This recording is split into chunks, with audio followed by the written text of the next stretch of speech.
coachman. "Yes, on the right," affirmed the peasant. "You are on the proper road for Manilovka, but za Manilovka, well, there is no such place. The house you mean is called Manilovka, because Manilovka is its name, but no house at all is called za Manilovka. The house you mean stands there, on that hill, and is a stone house in which a gentleman lives, and its name is Manilovka. But za Manilovka does not stand hereabouts, nor ever has stood."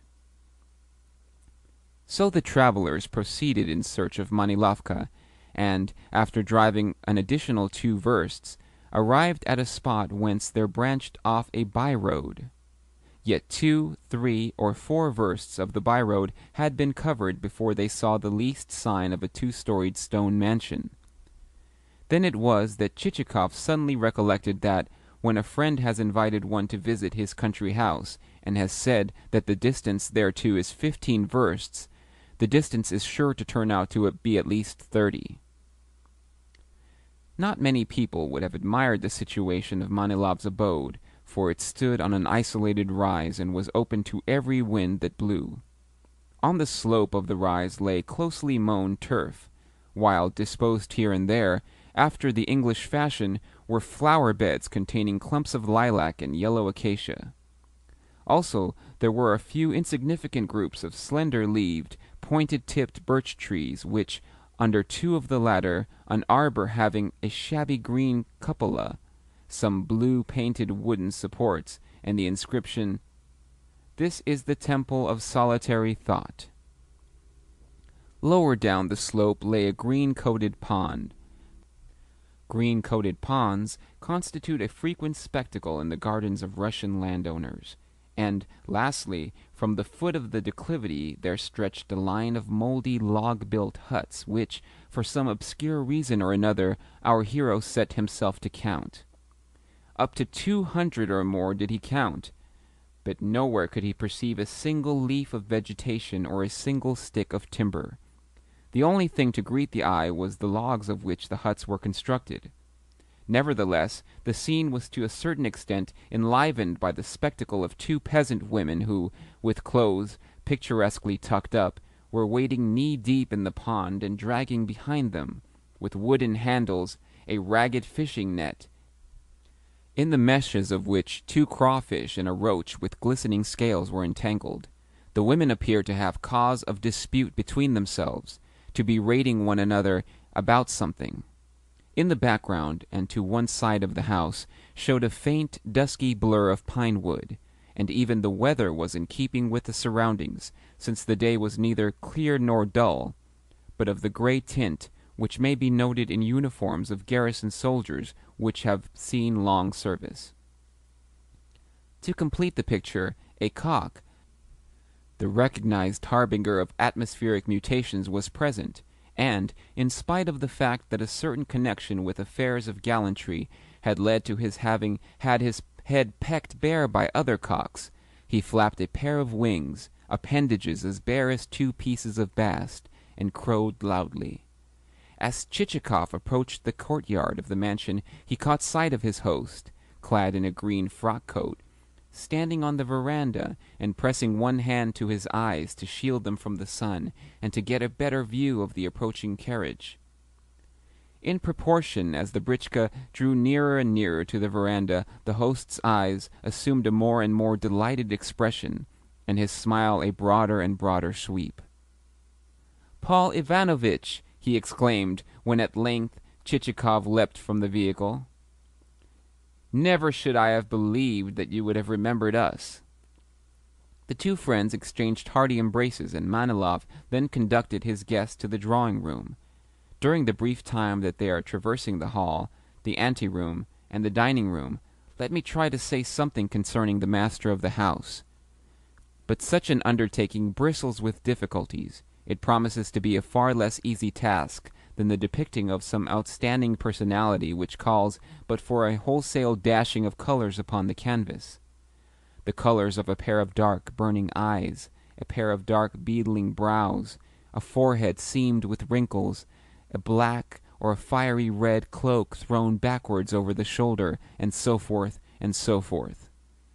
yet so numerous are Russian serf owners that, though careful scrutiny reveals to one's sight a quantity of outre peculiarities, they are as a class exceedingly difficult to portray, and one needs to strain one's faculties to the utmost before it becomes possible to pick out their variously subtle, their almost invisible features. In short, one needs before doing this to carry out a prolonged probing, with the aid of an insight sharpened in the acute school of research. Only God can say what Manilov's real character was. A class of men exists whom the proverb has described as men unto themselves, neither this nor that, neither Bogdan of the city nor Selifan of the village. And to that class we had better assign also Manilov. Outwardly he was presentable enough, for his features were not wanting in amiability, but that amiability was a quality into which there entered too much of the sugary element, so that his every gesture, his every attitude seemed to connote an excess of eagerness to curry favor and cultivate a closer acquaintance. On first speaking to the man, his ingratiating smile, his flaxen hair, and his blue eyes would lead one to say, "What a pleasant, good-tempered fellow he seems!" Yet during the next moment or two one would feel inclined to say nothing at all, and during the third moment only to say, "The devil alone knows what he is." And should, thereafter, one not hasten to depart, one would inevitably become overpowered with the deadly sense of ennui, which comes of the intuition that nothing in the least interesting is to be looked for, but only a series of wearisome utterances of the kind which are apt to fall from the lips of a man whose hobby has once been touched upon. For every man has his hobby. One man's may be sporting dogs, another man's may be that of believing himself to be a lover of music, and able to sound the art to its inmost depths. Another's may be that of posing as a connoisseur of recherche cookery. Another's may be that of aspiring to play roles of a kind higher than nature has assigned him. Another's, though this is a more limited ambition, may be that of getting drunk, and of dreaming that he is edifying both his friends, his acquaintances, and people with whom he has no connection at all, by walking arm in arm with an imperial aide-de-camp. Another's may be that of possessing a hand able to chip corners off aces and deuces of diamonds.